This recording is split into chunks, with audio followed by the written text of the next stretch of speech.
14-year-old high schooler riding in an Astrovan, you remember those, with about 5 other high schoolers, alongside another Astrovan with about 6 more teenagers, and a truck with a few adults, pulling a trailer that had all of our stuff. We had left our upper middle class Bay Area suburb early in the morning when it was still dark. And now it was light.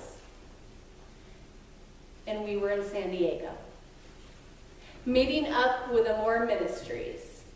And their representative was preparing to bring us across the border. I was having a blast. I was with my friends, my church youth group, and we were talking and laughing and telling jokes and playing games, and I was about to enter Mexico for the first time.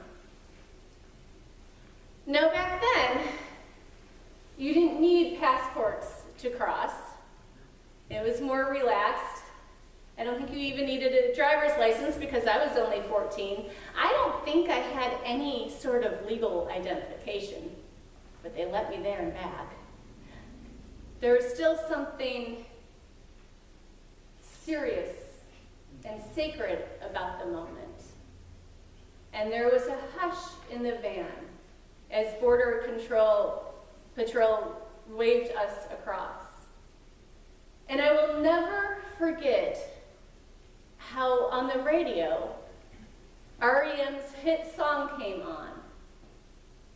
It's the end of the world as we know it, and I feel fine. Never has a song been more appropriate. As we watch the green fade in the rearview mirror, and we entered this new land where the roads were dusty and dirty, if they were even paved at all. The smell hit us and reminded us that much of the world doesn't have garbage trucks or sanitation systems. We were now face to face with this poverty that we had only ever seen in pictures.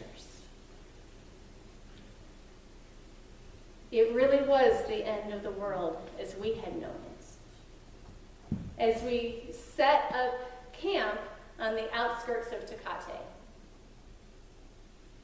and there was only an old-fashioned double-seater outhouse for us to use. I did not want to ever use that outhouse.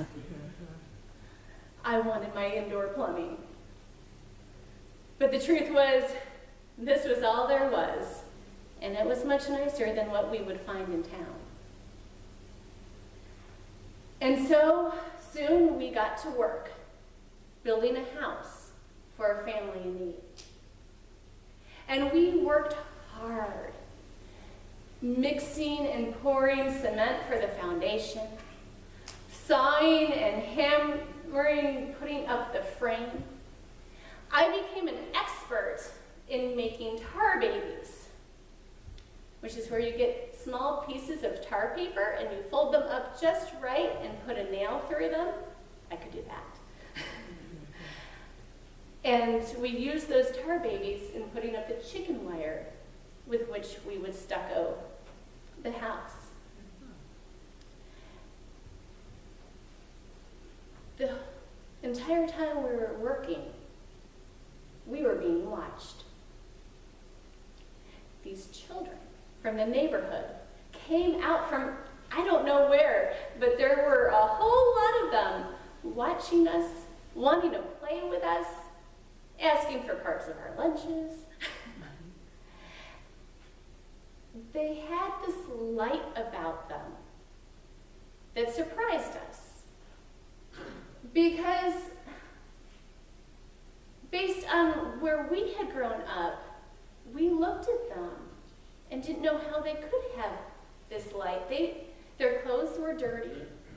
They were running around seemingly unsupervised, and we saw the homes they lived in. There were these tiny little shacks, often made out of cardboard from boxes. And their entire family lived in these homes that were often smaller than some of our bedrooms. And they did not have any indoor plumbing,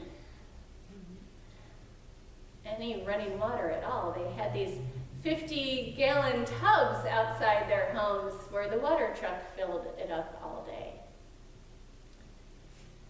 And yet, they had a joy. They seemed just as happy. They seemed happier than we were. It was as if they didn't understand that they were impoverished.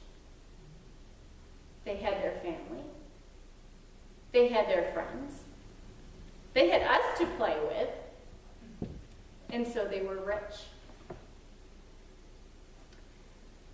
The last day that we were there, the grateful family brought our group homemade tacos. And it might not seem such a big deal to get one homemade taco until we realize that feeding our group probably cost that family 2 or 3 weeks worth of feeding just themselves. But they were so thankful, they wanted to offer us something. When we handed them the keys to their new home, there were tears all around. They could not have done this on their own. But you see, we were changed because of them. Because of this family, because of these neighborhood children, we had encountered Christ.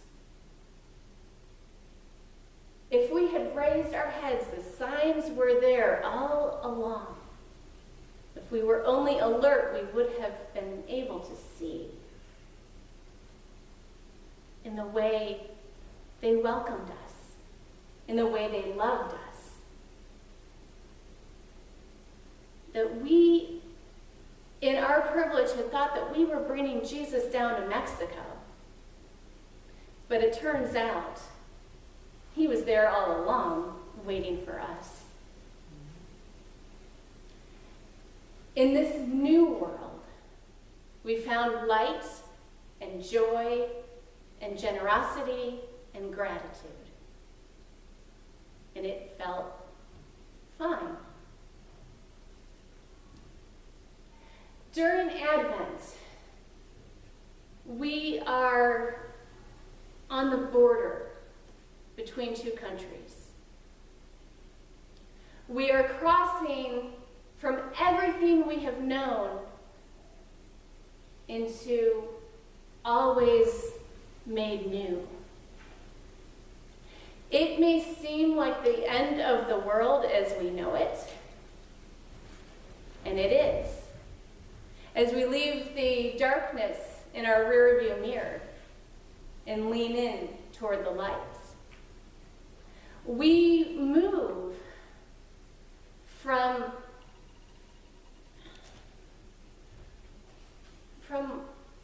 what we are comfortable with, what we understand,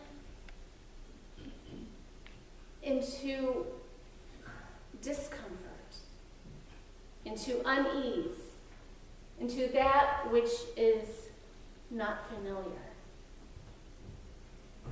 We change, and we are changed.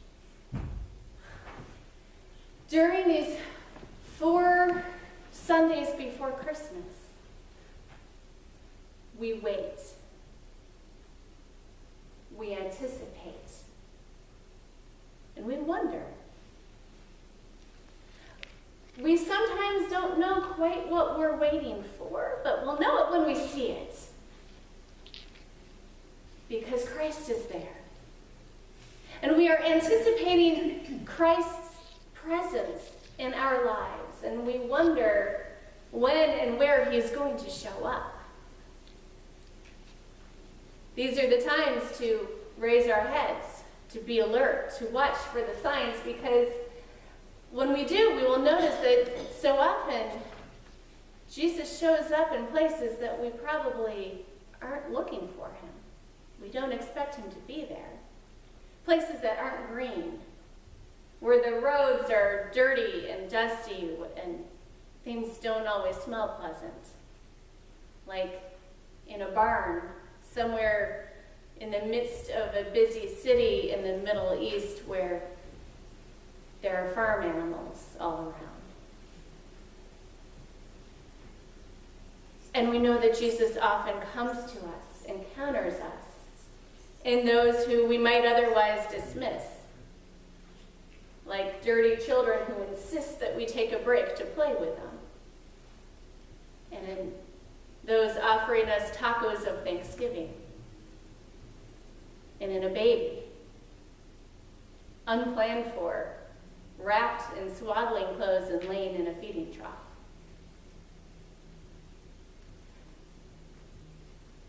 This Advent, we are invited to step out of the darkness, to lean into the light. We are called to become vulnerable to that which may bring us discomfort, put us at unease, that which is unfamiliar. And though we know that we are to share Christ with all of those we encounter, we also prepare to raise our heads, to be alert, to watch for the signs, because Jesus promises to reveal himself in our neighbor. And when we do experience that light, it will all become clear that it's the end of the world as we had known it.